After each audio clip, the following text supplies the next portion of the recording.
See if she can hear us. Oh my God. Let's see. Mom, are you there? We're trying this one more time. I don't know what is going on with this little glitchy challenge here. Um, Let me see. Just waiting for 1 second to see if we're on again. She said that way she can't hear us. Uh, Let me see if she's there. Okay, well, we can hear. I can hear it. Just waiting for 1 second to see if we're on. All right, good. Looks like it worked itself out. Okay, Whatever cool. whatever the challenge was. Okay, Crazy. so let me go to my questions. We're All gonna right. try not to move anything. Move anything. Right. Don't touch anything. Don't breathe on it. Don't nothing. Just breathe into your belly. Take a belly. Take a belly breath because it happens. We got this. Yes, we can do it. All right, here we go. All So, right. first question: what is an elimination diet? So an elimination diet is to support your gut health. Basically, what your gut has a single cell layer lining it, and in your gut, you have 50% of your immune system. So it's really about trying to support your immune system and see if you could fix any of these autoimmune disorders or allergies, food intolerances, and figure out what might be causing you, like bloating or food intolerances. So an elimination diet, it typically involves removing the suspicious foods for a period of time. So for about a month, removing all foods that are the most popular things that cause intolerances, like um, let's see. Um, oh, they said that they can't hear. They can Yeah, only hear you. yeah. I just heard that. Huh. Oh wait, that's the old one. Okay, so let's see. Can you? They said that they can't hear. They can only hear you. No, I just heard You can that. hear? No, we can hear because I went through it. Oh wait, that's the old one. So let me Okay. get. Okay, let's see. Let me get rid of that one. Let me delete the old one. That way it won't get confused. Delete. Okay. All right. Okay. Sorry about this, people. Okay, sorry. Let's retract that. Let's start over Okay. on that. Okay. So on an elimination diet, you're gonna stop eating the foods that cause the highest intolerances in your body, like soy, corn, gluten, dairy, eggs, and reintroduce them after 28 days, one at a time, to see what might be causing you food intolerances or food allergies. Um, and focusing on really when these symptoms resurface and trying to figure out exactly what is causing you food intolerances or imbalances in your body. Okay, that sounds Yeah. good. So if we're having any kind of reaction, bloatiness, or indigestion or gas, then Mm-hmm. most likely it's a food intolerance, is what you're saying? Yeah, so it's really to see what foods you might be intolerant to. A lot of people don't know that they're intolerant to gluten, soy, dairy, eggs, animal products in general. So it's really about reintroducing them one at a time to see if you're getting these adverse reactions and from what. Okay, so if so by eliminating them, you eliminate them for a week, for a day, or before you bring them back. So I'll get to that on the third one Okay, about how to do an elimination diet. okay, okay. So then, what do elimination diets treat? So if you really have a serious food allergy, foods that you're intolerant to might cause puffiness, let's see, hives, puffy eyes, a rash. Um, some people get anaphylaxis, vomiting from certain foods, or if you're always nauseous and you don't know why, it might be a certain type of food that you're eating that you're allergic to. If you're just intolerant to something, you'll most likely just have the nausea, the cramps, the migraines. for a lot of people who have a lot of migraines and don't know why, it could be a food that you're intolerant to. Um, elimination diets have also been proven to treat chronic fatigue, bowel issues, mood swings, mental health issues, autism, rheumatoid arthritis, joint pain in general, sleep apnea, and so much more that a lot of people think are autoimmune, but a lot of it is your food fighting an allergic, your body fighting an allergic reaction in your immune system, which is 50% located in your gut. Wow. So, wow. So if your sleep will be affected by an allergy? Yeah, a lot of It's like people a who drug. It's like a drug. Yeah, like a lot of people who can't sleep and they think that they have sleep apnea or they're waking up all the time during the night, it might be because their body's autoimmune responses are on high alert at all times. And so at night, you might not even be realizing it, but the food you eat, or if you're maybe even intolerant to coffee or caffeine and you don't realize it and it's keeping you up at night. Um, and for those people, even cutting out caffeine or switching to decaffeinated coffee slowly and then tea and then herbal tea um, will really improves their quality of sleep. Wow. Hmm. Okay. Yeah. So, all right. Then how do you do the elimination diet? So in order to do the elimination diet, so in order to do it, it takes 4 weeks for your body to, for your immune responses to clear up and for inflammatory responses to heal. Hmm. So they recommend for the first few days to do a green smoothie diet, add ginger, water, some dark leafy greens, apples, cucumbers, anything into a smoothie for a few days to just clear out your body. You can also take charcoal these first few days just to really clear out your body. Um, and then that's going to clear out your gut and the irritants in your gut. After that, you can start adding some steamed vegetables. You can start adding yams. You can start adding just vegetables for the next few days. And then after that, you can start to add, sorry, my dog is talking. You can add things like brown rices, quinoa. Quinoa has a lot of alkaline in it. So things like quinoa and an alkalized diet really clear out your autoimmune response. Uh, Alkaline water, dark leafy greens, quinoa, things like that. And then after that, it's gonna, oh, actually, and if you want to snack on something, making your own trail mix is a really good idea. That doesn't have any irritants in it. If you want to snack on apples, snack on berries, cherries, fresh fruit. Um, but one thing for people with IBS, if you do have an irritable bowel syndrome, is to stay away from uncooked vegetables. Those really irritate your stomach and your digestive system. So try to cook your vegetables if you have an irritated bowel.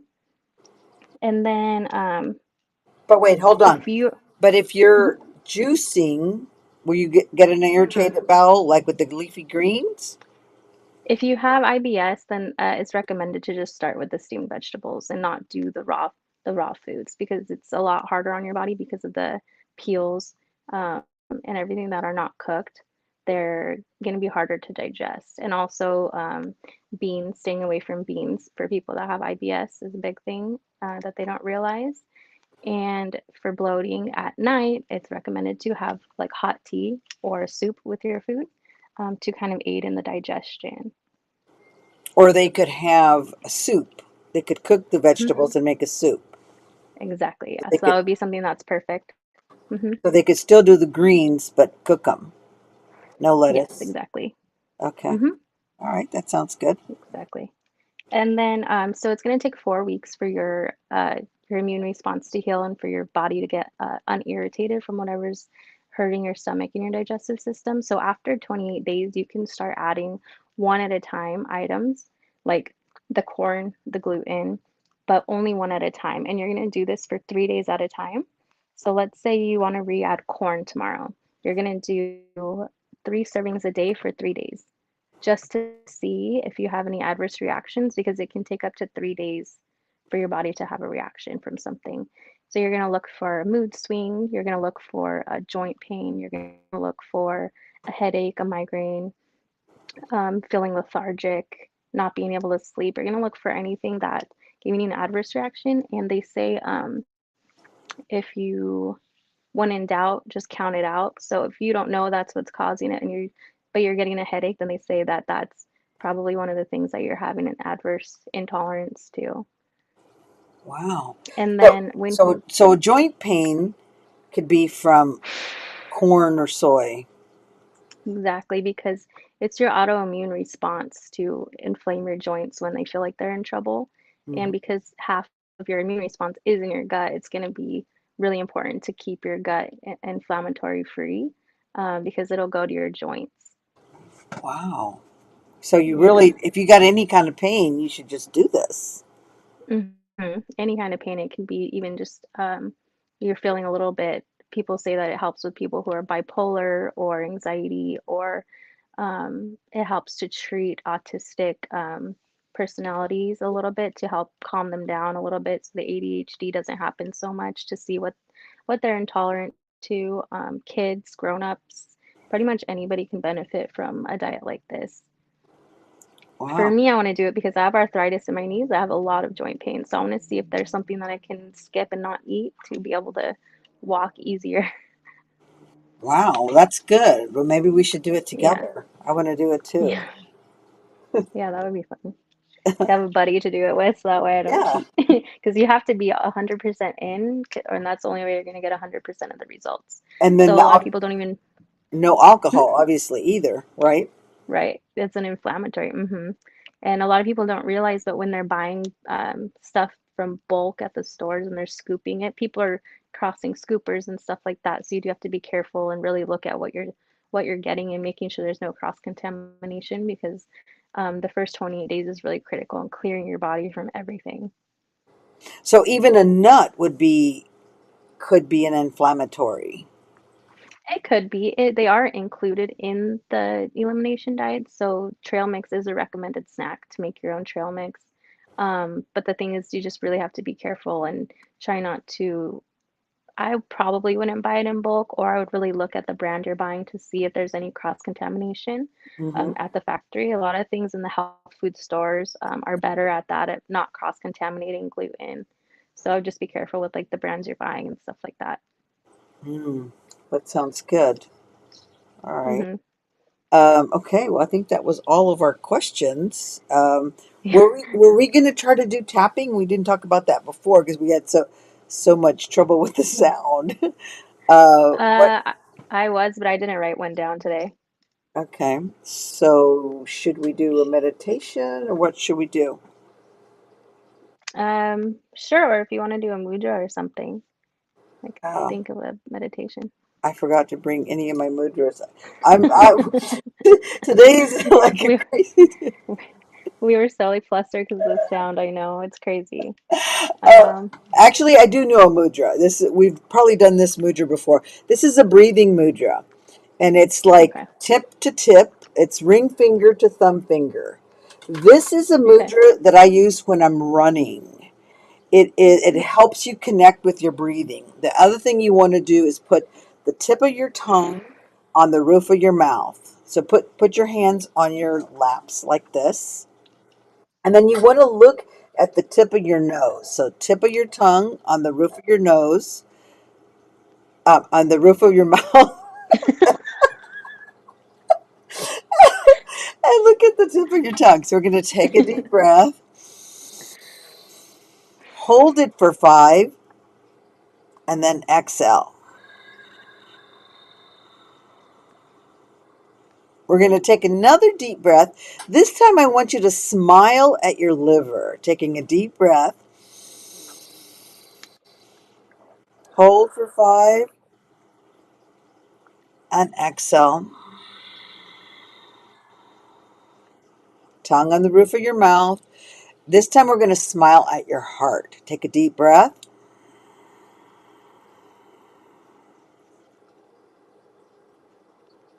exhale.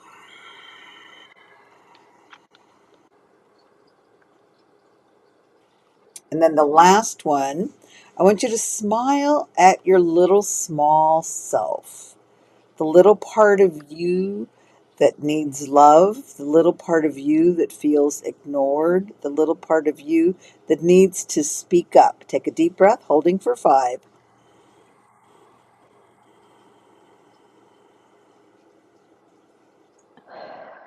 Exhale. This is a good one when you feel stressed. We should have probably done this before we started.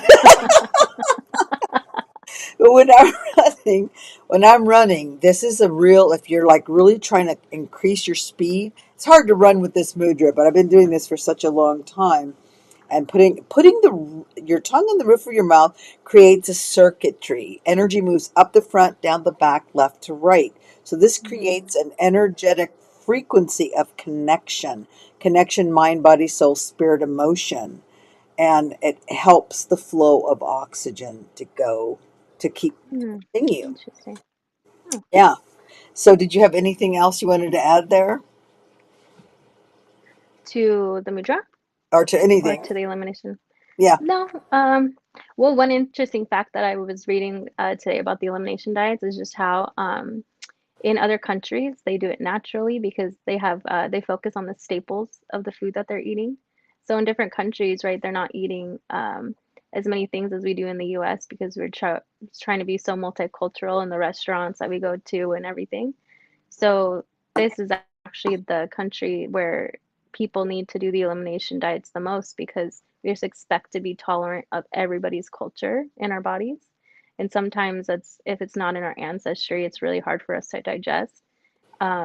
And that's one thing that in a lot of other countries they actually do know, and so they try to keep their staples small and their food stores small, small items to offer because it does make people sick, and the other countries know that. And so the United States is actually um, the worst on all of these autoimmunes because we just expect to be tolerant of everything that we're eating, which I thought was pretty interesting. Wow, that is really amazing. That is truly Mm-hmm. amazing. Truly, truly amazing. Wow. Yeah, it's so cool. So when you do your assessment, and when we Mm-hmm. did that little live stream at the studio, that's a very thorough assessment. That those Mm-hmm. papers is very comprehensive. So in Mm-hmm. there, there's a space for that information. Food allergies. Yeah, food allergies, and also it asks like what your parents normally ate or what you normally ate growing up, because some people don't realize that their eating habits have changed so drastically since they were younger. So their bodies are trying to adapt to like new diets and new fads and new foods and all kinds of things they're not used to eating from growing up. So it's kind of really wreaking havoc on some people's bodies. But could it be possible, like, say, if you were raised on rice, so Mm-hmm. say, like, if you lived in China and you ate Mm-hmm. rice all the time, is it possible then you could still have an allergic to rice? Or because you were raised on it, you're not going to have Mm-hmm. that allergic reaction, whereas someone that didn't eat Right. rice all the time wouldn't? Right, so you can start to become intolerant of things. I'm not really sure how severe the allergies would be if you grew up on something and then it turned into an allergy. I'm sure it's possible. I think it'd be more of an intolerance to things. Mm. Yeah, maybe you're eating too much of it, or maybe your body just decides that it's intolerant now. But as far as how severe, like I don't know about going into like anaphylactic shock or anything like that by eating the same things, but I do know that people grow intolerances to things, So an intolerance or they don't. intolerance could show up as a pain or weight gain or what? Uh, Mood swings, weight gain, joint pain, headaches. If you're all of a sudden getting a bunch of migraines all the time and you don't know why, um, sleep apnea, you're not being able to sleep all night, everything, chronic fatigue. If you have chronic fatigue and you can't figure out why, Mm-hmm. it could be a food intolerance to something. Okay. Well, that makes sense. That makes perfect sense. So first, I Yeah. mean, the first thing I would say to people that have pain is to like look at your food before you start taking Mm-hmm. an aspirin or, anything. Like look at your food first. And if Mm-hmm. that doesn't solve it, Exactly. then maybe it's something else. maybe it's a real. Right. But if you look at arthritis, it generally does come from food. I mean, food Mhm. and probably like in your case, you were a cheerleader. You were pounding on your knees and your ankle, Yeah. right?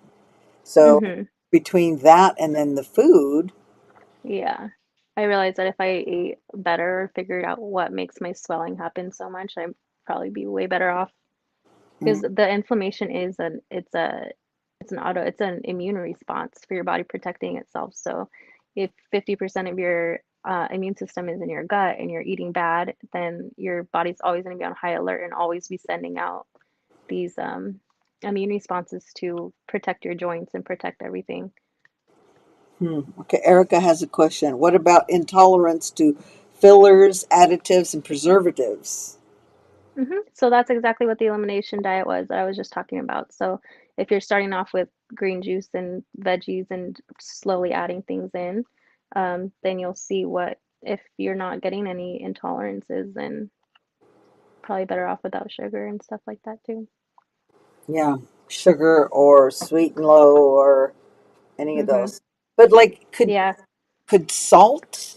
Could you have I guess you could have an intolerance to salt and pepper, right? coffee, white flour, and sugar are the three top things that strip your digestive tract because your digestive tract is only one cell deep, and those things just daily are the three top things that wreak your digestive tract havoc. But hmm tea not so much.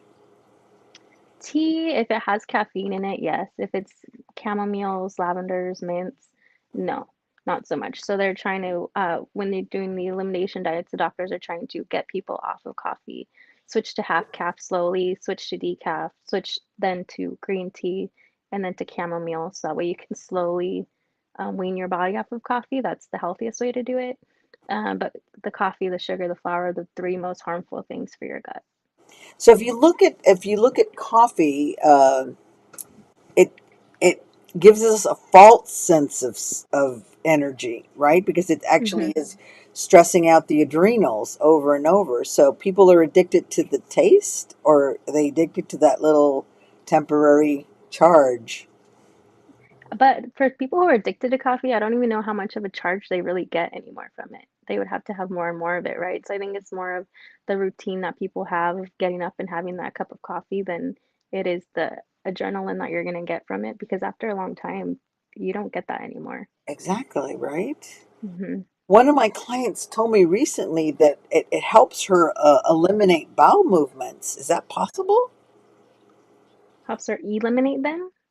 Yeah. Uh, I think it would increase like the loose bowel movements than anything. They say if you're having any like loose stool to definitely stay away from coffee. Try to increase your fibers, foods, fresh veggies, things with peels on them, whole wheat flour. And when you go to the store and you're buying, trying to stay away from flour, if you're just trying to see if you're intolerant, you have to make sure that on the packaging it says 100% whole wheat Hmm. because you can have a whole loaf of white bread and it can be called wheat bread if they put one spoonful of wheat flour in there Wow. because technically it comes from wheat, right? Yes. So technically they can put wheat bread on the package, make it a little bit brown. So you have to make sure that it's 100% whole wheat, which means that they didn't shell the wheat. Yeah. Wow. hmm I got a little distracted about that. So okay, but so she's when she says that it actually helps her eliminate. I have to ask her if there are loose bowels or not. But she said that that's why she drank coffee in the morning. Yeah, it helps you go to the bathroom, but if it's stool, then that means that your gut is not happy. Something is up. hmm Yeah, because it Definitely. shouldn't take coffee to do that. It should just be a natural occurrence. hmm Right. Exactly. Yep. Hmm. Exactly. Okay. You're on point. Okay. I think that your mom had a question about that, but we already answered that. She said yes, it is coffee. So Yeah. I guess you need to eliminate everything on this hmm 28. That's a long time. But I It's a mean, long time, but but that's how it takes for your body's immune response to clear up. if you're seriously sick or in pain, then Hmm. what is it gonna? I mean, 28 days Yeah. If you're versus, struggling with rheumatoid arthritis, 28 days struggling with increasing swelling versus 28 days trying this diet, I think is going to be extremely beneficial.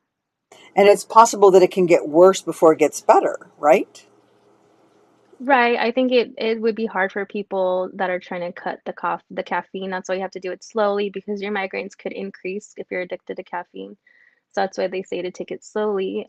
Same with sugar. Sugar is really, really hard to stop eating cold turkey.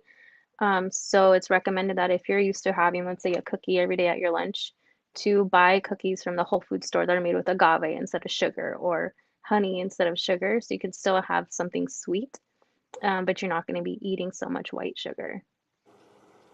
Yeah. Okay.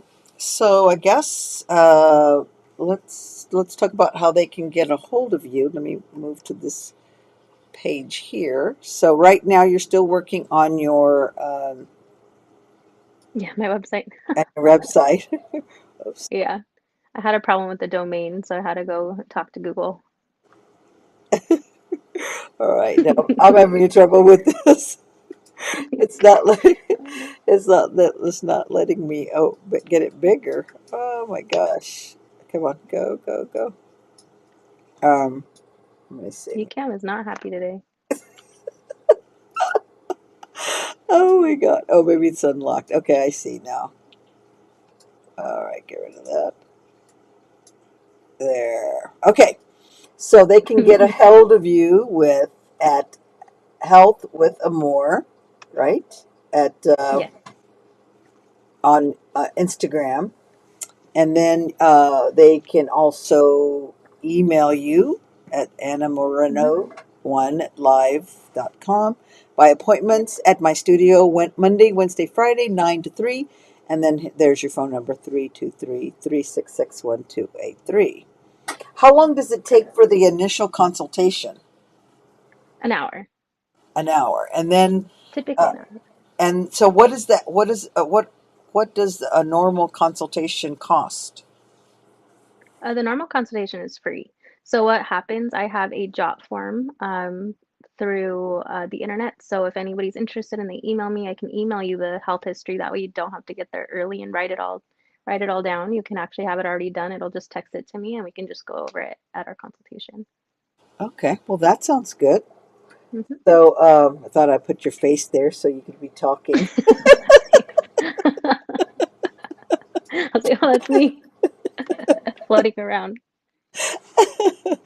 Oh my God, this is a little crazy day today. You're on one today. Anyway, so we want to thank you for liking, subscribing, commenting, and sharing.